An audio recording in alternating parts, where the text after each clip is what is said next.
Hi there! Today I'm going to show you how I painted one of my pieces from this year's Muse exhibit at Swoon Gallery in Los Angeles, California.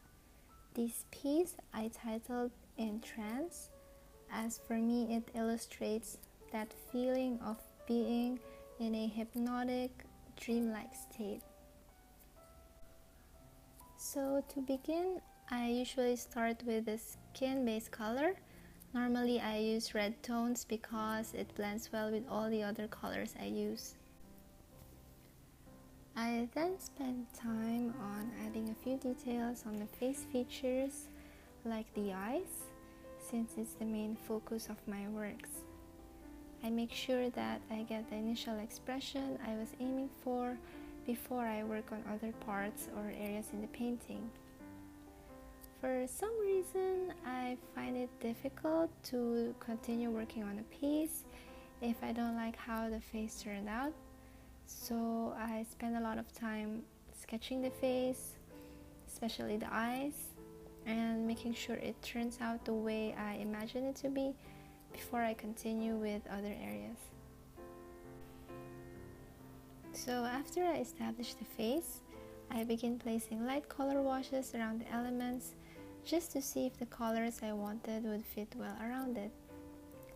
In case I change my mind, I can easily add a new color on top without me worrying that the previous color would see through it. After I've noted down my color theme for this piece, I begin filling in the flower-like elements.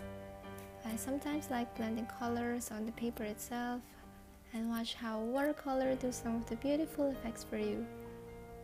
It's tricky, but you just have to learn how to control the water and anticipate where and what the effect will be once it dries. Once I'm done with the first or second layer, I fill in the areas that I know will be dark, so I can see where the shadows will be. Then I can layer on it further to add depth and contrast. Painting the hair here is quite a challenge, as I wanted to create a gradient effect on the hair behind her back, and since I rarely use masking fluids, I have to carefully fill it in one by one. I think it took me around 2 to 3 layers of paint before I get the effect correct.